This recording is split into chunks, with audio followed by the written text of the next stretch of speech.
નમસ્કાર દર્શક મિત્રો, હું તવી ન્યૂઝ સાથે હું છું શિવાંગી। સ્વાગત છે આપનું બ્રેકફાસ્ટ ન્યૂઝમાં। વાત કરી બ્રેકિંગ ન્યૂઝ સામે આવી રહ્યા છે। પેરા ઓલિમ્પિકમાં વધુ એક મેડલ ભારતને મળ્યો છે।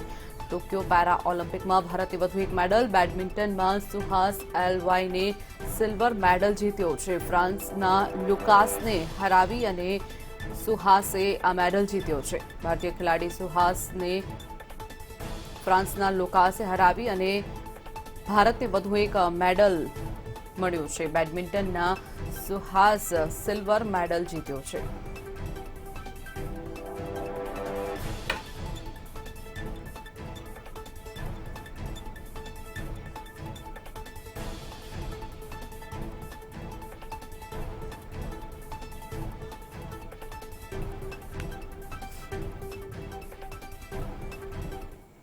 તો વાત કરીએ પેરા ઓલિમ્પિકમાં જે રીતે વધુ એક સિલ્વર ભારતને મળ્યો છે, ત્યારે પીએમએ સુહાસને અભિનંદન પાઠવ્યા છે। પીએમએ ટ્વીટ કરી અને સુહાસને અભિનંદન પાઠવ્યા। બેડમિન્ટનમાં મેડલ જીતવા પર શુભેચ્છા પાઠવી। ભવિષ્ય માટે સુહાસને શુભકામના પાઠવવામાં આવી। પીએમ મોદીએ ટ્વીટ કરી અને સુહાસને અભિનંદન પાઠવ્યા। ઉલ્લેખનીય છે કે સુહાસ બેડમિન્ટનમાં સિલ્વર મેડલ જીત્યો છે। વધુ એક પેરા ઓલિમ્પિકમાં ભારતના નામે મેડલ। ઉલ્લેખનીય છે કે ટોક્યોમાં જે પેરા ઓલિમ્પિક ચાલી રહી છે, અત્યાર સુધી ઘણા બધા મેડલ ભારતને મળી ચૂક્યા છે, ત્યારે વધુ એક મેડલ આજે સિલ્વર મેડલ બેડમિન્ટનમાં સુહાસે જીતતા પીએમએ ટ્વીટ કરી અને સુહાસને અભિનંદન પાઠવ્યા। તો બીજી તરફ તેને આવનારા ભવિષ્ય માટે પણ શુભકામના પાઠવી છે। વડાપ્રધાને સુહાસ માટે ટ્વીટ કર્યું અને સિલ્વર મેડલ જીતવા બદલ શુભેચ્છા પાઠવી।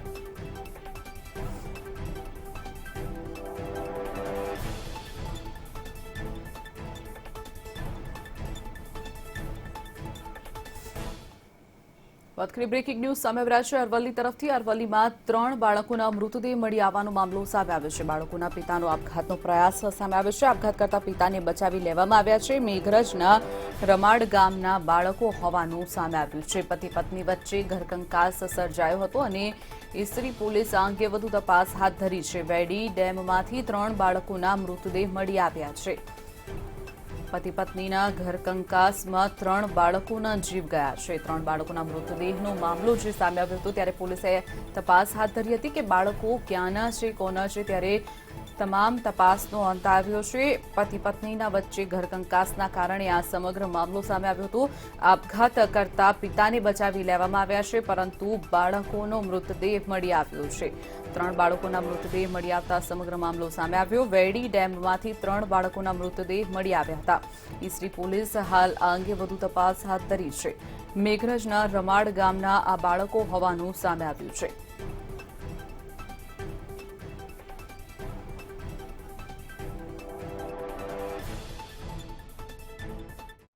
બ્રેકિંગ ન્યૂઝ સામે આવી રહ્યા છે રાજકોટ તરફથી। રાજકોટના માલવિયામાં પથ્થર મારી અને હત્યા નિપજાવવાનો બનાવ રાજકોટમાં સામે આવ્યો છે। આંબેડકર ચોક પાસે યુવાનની હત્યા કરી દેવામાં આવી। મૃતક યુવાન ખોડિયાર નગરનો રહેવાસી હોવાનું સામે આવ્યું છે। માલવિયાનગર પોલીસે આ અંગે વધુ તપાસ હાથ ધરી છે। રાજકોટના માલવિયાનગર વિસ્તારમાં પથ્થર મારી અને હત્યા નિપજાવવાનો બનાવ સામે આવ્યો છે। આંબેડકર ચોક પાસે યુવાનની હત્યા કરાઈ। મૃતક યુવાન ખોડિયારનગરનો રહેવાસી હોવાનું સામે આવ્યું છે। તો બીજી તરફ રાજકોટના માલવિયાનગર વિસ્તારની પોલીસ દ્વારા વધુ તપાસ હાથ ધરવામાં આવી છે। મૃતકના મૃતદેહને પોસ્ટમોર્ટમ માટે ખસેડી દેવામાં આવ્યો છે। તો બીજી તરફ મૃતક યુવાન ખોડિયારનગરનો રહેવાસી હોવાનું સામે આવ્યું છે। માલવિયાનગર પોલીસ તપાસ હાથ ધરી છે। રાજકોટના માલવિયાનગરમાં પથ્થરના ઘા ઝીંકી અને યુવાનની હત્યા નિપજાવી દેવામાં આવી છે।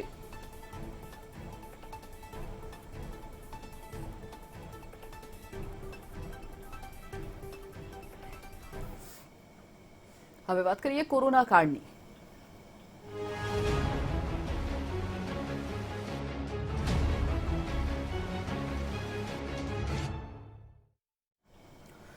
કોરોનાની સ્થિતિ અંગે જો દેશની વાત કરીએ, છેલ્લા 24 કલાકમાં કેટલા નવા કેસ નોંધાયા તેની ઉપર એક નજર કરીએ તો નવા કેસની સંખ્યા 42,800 નોંધાઈ છે। છેલ્લા 24 કલાકમાં સમગ્ર દેશમાં 42,800 નવા કેસ નોંધાયા, જ્યારે ડિસ્ચાર્જ દર્દીઓની સંખ્યા 38,069 છેલ્લા 24 કલાકમાં નોંધાઈ છે।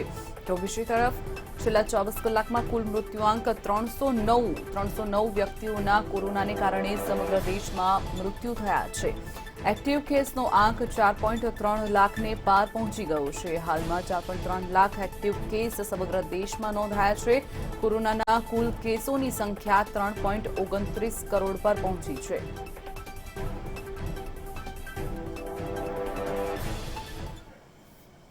આગળ નજર કરીએ કોરોનાની વિશ્વની, ત્યારે વિશ્વમાં છેલ્લા 24 કલાકમાં કોરોનાના કુલ 4.77 લાખ નવા કેસ નોંધાયા છે.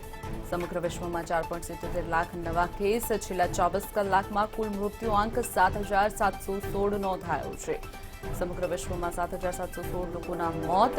એક્ટિવ કેસનો આંક 1.89 કરોડ પહોંચ્યો છે. વિશ્વની સ્થિતિ પર આપણે નજર કરી રહ્યા છીએ, ત્યારે કોરોનાના કુલ કેસોની સંખ્યા 22.10 કરોડ સમગ્ર વિશ્વમાં પહોંચી ગઈ છે.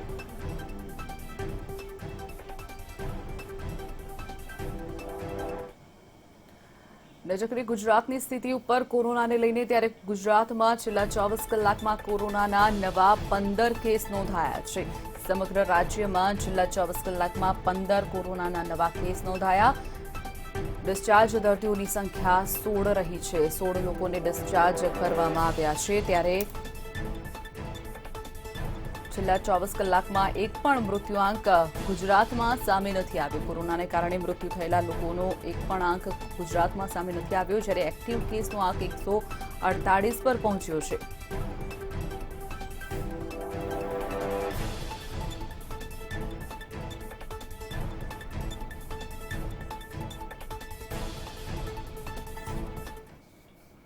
વાત કરીએ અમદાવાદની. અમદાવાદમાં કોરોનાની વેક્સિન માટે લોકોની લાંબી કતારો વહેલી સવારથી જ જોવા મળી.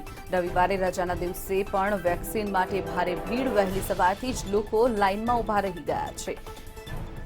અમદાવાદમાં કોરોનાની વેક્સિન લેવા માટે લાંબી કતારો લોકોની જોવા મળી છે. ઉલ્લેખનીય છે કે મોટાભાગે પ્રથમ ડોઝ તમામ લોકોએ લઈ લીધો છે, જ્યારે બીજા ડોઝ માટે આ લાંબી લાઈનો જોવા મળી રહી છે. લોકોમાં હવે વેક્સિનને લઈને ક્યાંક ને ક્યાંક જાગૃતિ આવી છે. તો બીજી તરફ કહી શકાય કે ક્યાંય પણ પ્રવાસ કરવો હોય ગુજરાત કે ગુજરાતની બહાર, ત્યારે વેક્સિનેશન જે કમ્પલસરી માંગે છે તેના કારણે પણ ક્યાંક ને ક્યાંક લોકોમાં વધારો કહી શકાય. વાત કરીએ આ અંગે જ માહિતી માટે વિશાલ મહેતા આપણી સાથે જોડી ગયા છે. વિશાલ, જે રીતે અમદાવાદમાં કોરોનાના વેક્સિન માટે લાંબી લાઈનો વહેલી સવારથી જોવા મળી, શું વધુ માહિતી?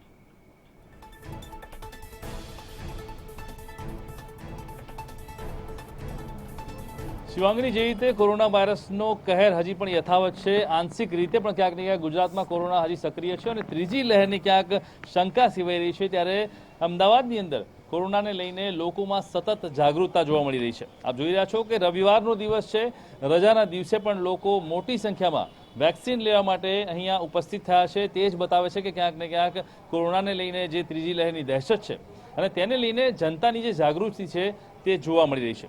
આપણે સીધા જ અહીંયા જે લોકો વેક્સિન લેવા આવ્યા છે તેમની સાથે વાત કરીએ. મેડમ, શું નામ છે આપનું? પ્રિયાંશી.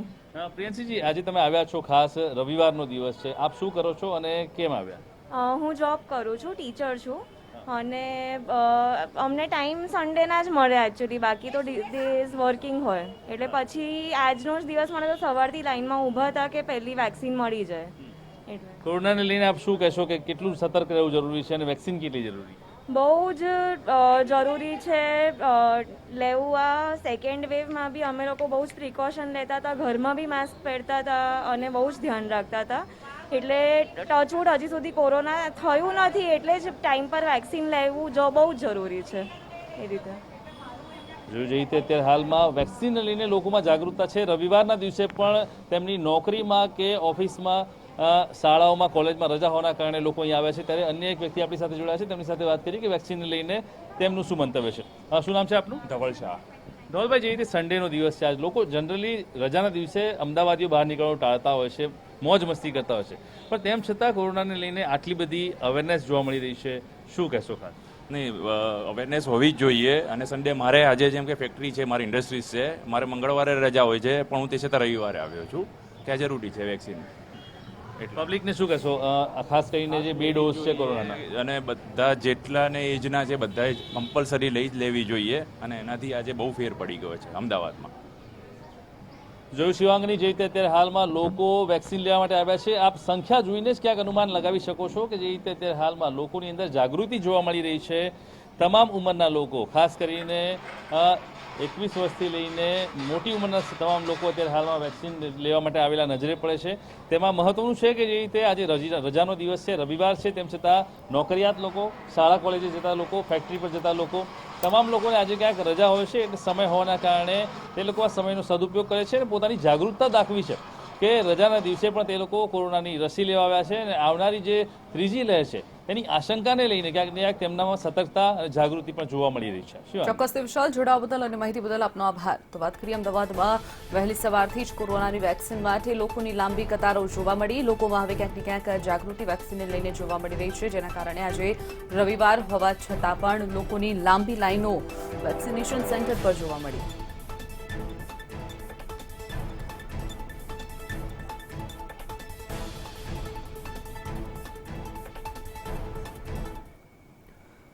હવે વાત કરીએ અફઘાનિસ્તાનમાં તાલિબાન રાજની.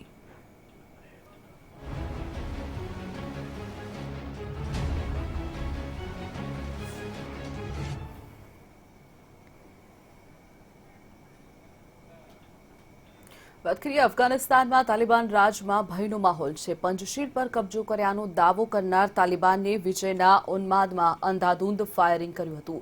આ ફાયરિંગમાં બાળકો સહિત 70 લોકોના મોત થયા હોવાનું સામે આવ્યું છે. વિજયના ઉન્માદમાં આ પ્રકારનું ફાયરિંગ તાલિબાનીઓ દ્વારા કરવામાં આવ્યું, જેના કારણે 70 લોકોના મોત નીપજ્યા છે.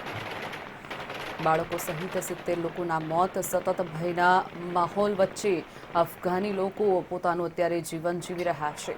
પંજશીર પર કબજો કર્યાનો દાવો તાલિબાને કર્યો છે, પરંતુ પંજશીરમાં જે લોકો અત્યારે ઉપસ્થિત છે તેમણે આ દાવો નકારી કાઢ્યો છે.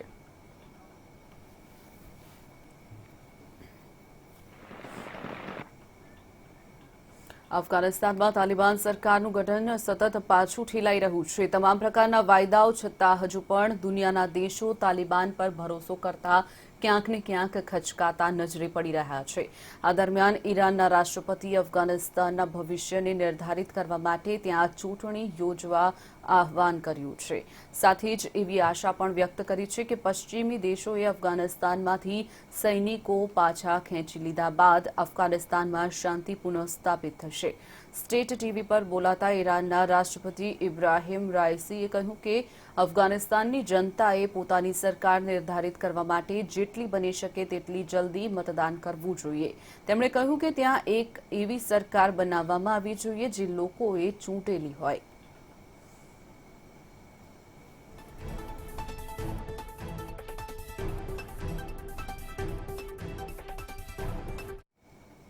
વાત કરીએ શિક્ષક દિનની.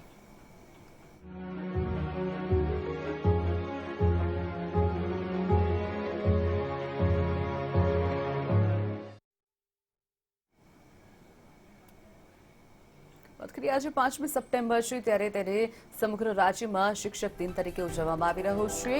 સર્વપલ્લી ડોક્ટર રાધાકૃષ્ણનો જન્મદિવસ. રાજ્યભરમાં શિક્ષક દિન તરીકે તેની ઉજવણી કરવામાં આવી રહી છે. ઉત્તમ કામગીરી બદલ શિક્ષકોનું સન્માન થશે. શિક્ષકોનું સન્માન માટે ખાસ કાર્યક્રમનું આયોજન કરવામાં આવ્યું છે. ઉત્તમ કામગીરી બદલ શિક્ષકોનું સન્માન કરવામાં આવશે. રાજ્યભરમાં શિક્ષક દિન તરીકેની ઉજવણી આજે 5મી સપ્ટેમ્બરે કરવામાં આવી રહી છે. ડોક્ટર રાધાકૃષ્ણનો જન્મદિવસ, જેના કારણે આજે આ ઉજવણી થઈ રહી છે. તો બીજી તરફ સમગ્ર રાજ્યમાં ઉત્તમ શિક્ષણની કામગીરી કરવા બદલ શિક્ષકોનું આજે સન્માન કરવામાં આવશે. જે સર્વશ્રેષ્ઠ શિક્ષક હશે તેમને સન્માન તેમનું કરવામાં આવશે.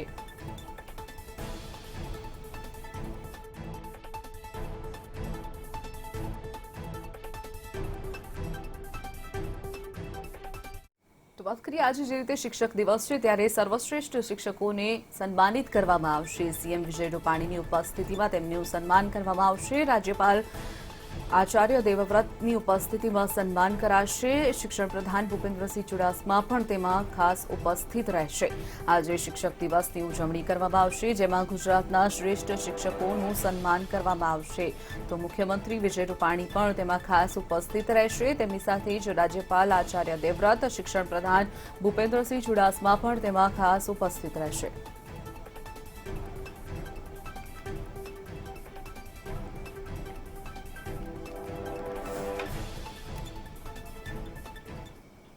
વિદ્યાર્થીઓની આદર્શ કારકિર્દીમાં યોગદાન આપતા શિક્ષક સેવાનું સન્માન કરવાનો અવસર એટલે શિક્ષક દિન. ગુજરાતમાં શિક્ષક દિન નિમિત્તે શિક્ષણ પર્વ ઉજવવાનો રાજ્ય સરકારે નિર્ણય કર્યો છે. જુઓ ખાસ અહેવાલ. સરસ્વતી સાધકોનું સન્માન.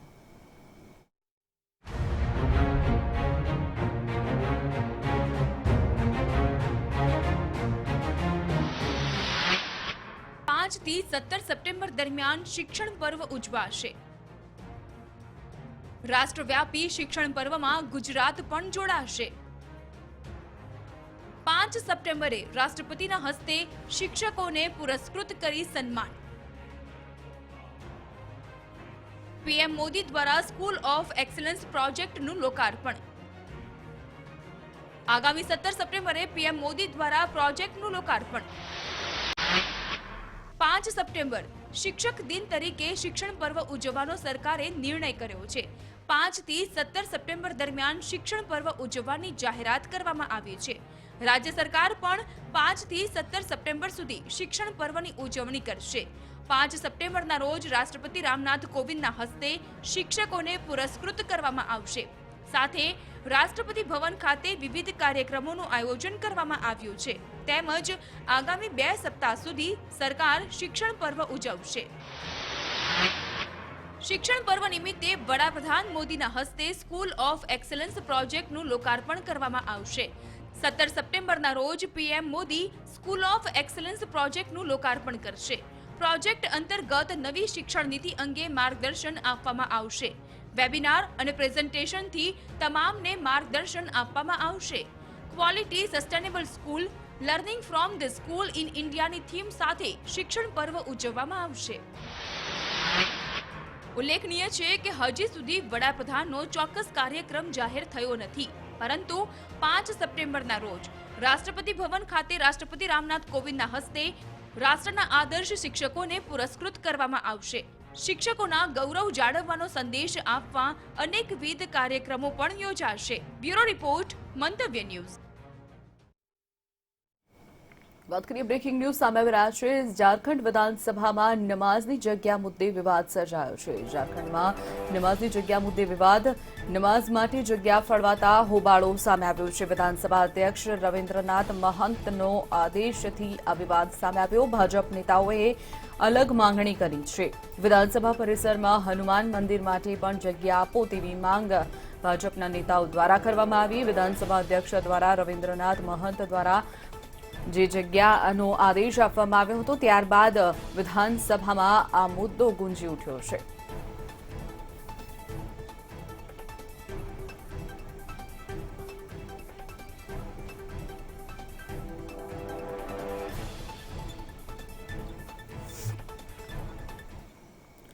વાત કરીએ વધુ એક બ્રેકિંગ ન્યૂઝ સામે આવી રહ્યા છે. ખેડૂતો દ્વારા આજે જે આયોજન કરવામાં આવ્યું છે મહાપંચાયતનું, મુઝફ્ફરનગરમાં આજે ખેડૂત મહાપંચાયત ગુજરાત સહિત 9 રાજ્યોના ખેડૂતો પહોંચ્યા છે.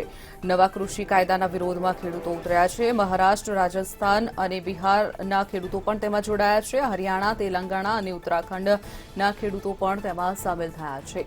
મધ્યપ્રદેશ પણ આંદોલનમાં જોડાયું છે. ખેડૂતો એકતાનો સંદેશ આપશે. ખેડૂત આંદોલન વિધાનસભા ચૂંટણી પર કરી શકે છે અસર. ઉલ્લેખનીય છે કે છેલ્લા કેટલાય ટાઈમથી ખેડૂતો જે રીતે આંદોલન કરી રહ્યા છે, ત્યારે આ આંદોલનનો મુદ્દો હવે તમામ રાજ્યોમાં વિધાનસભાની ચૂંટણીઓ પર અસર કરી શકે છે.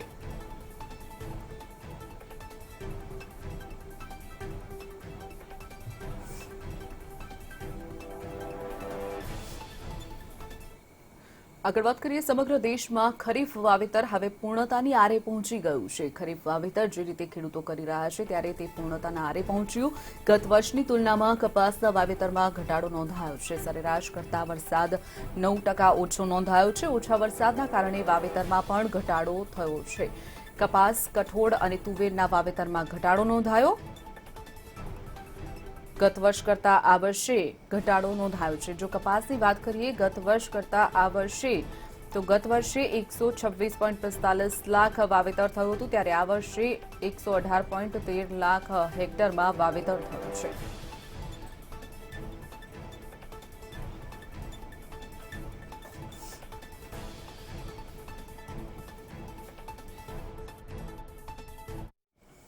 આગળ વાત કરીએ વધુ એક બ્રેકિંગ ન્યૂઝ સામે આવી રહ્યા છે. વરસાદ ક્યાં ક્યાં વરસી શકે છે તે અંગેની માહિતી સામે આવી છે. ક્યાં પડી શકે છે વરસાદ? 8મી સપ્ટેમ્બર બુધવાર દક્ષિણ ગુજરાતમાં ભારે વરસાદની સંભાવના હવામાન વિભાગે વ્યક્ત કરી છે.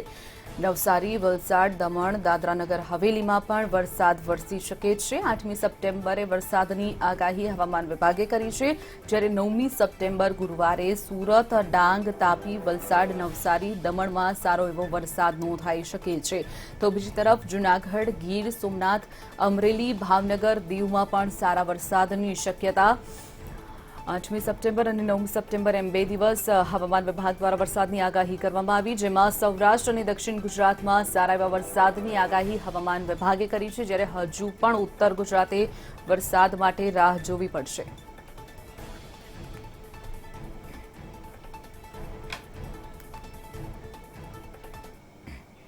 વાત કરીએ મોબાઈલનો યુઝ કરતા લોકો માટે લાલબત્તી સમાન કિસ્સો સામે આવ્યો છે. જેમાં સ્વિચ ઓફ થયેલો મોબાઈલ શરૂ કરવા જતાં અચાનક જ મોબાઈલ ફાટતા એક વ્યક્તિના હાથના ભાગે ઈજાઓ પહોંચી છે.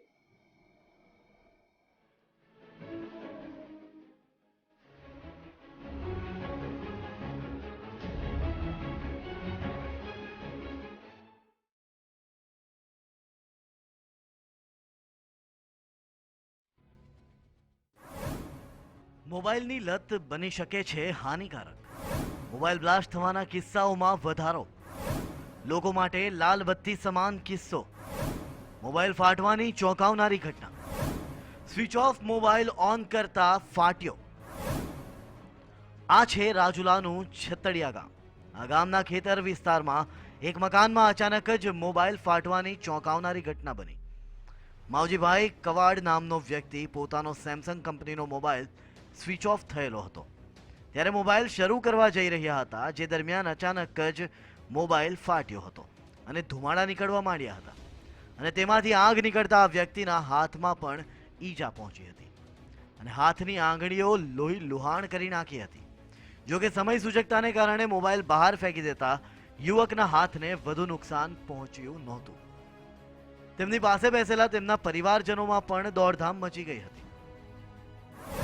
તેને મેં મોબાઈલ સ્વિચ ઓફ હતો ખોલીને જોયું ત્યાં મોબાઈલ હાથમાં તાપની હેડ કાઢીને મીણો ફાટવા એટલે મેં નીચે ઘા કરી દીધો. મારા છોકરાને કહી દીધું, મેં કીધું ભાગો હવે ઘરમાંથી. તો બીજી તરફ આ ઘટના બનતા પરિવારજનોમાં પણ ભયનો માહોલ બન્યો છે અને મોબાઈલ ફાટતા અવાજ પણ આવ્યો હોવાનું અહીંના સ્થાનિકો કહી રહ્યા છે. તો બીજી તરફ આ ઘટનાને પગલે પરિવારજનોએ પણ મોબાઈલની લત ધરાવતા નાના બાળકોને પણ મોબાઈલ આપવાનું બંધ કર્યું છે અને મોબાઈલથી સાવધાન રહેવું જોઈએ તેમ જણાવી રહ્યા છે.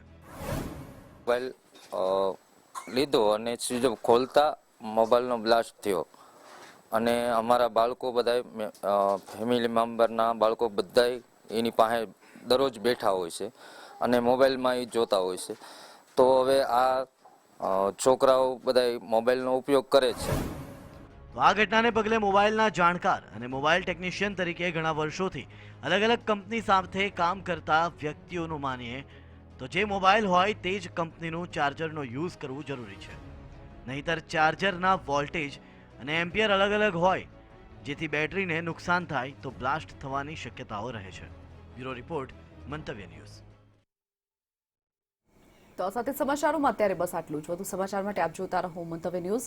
નમસ્કાર.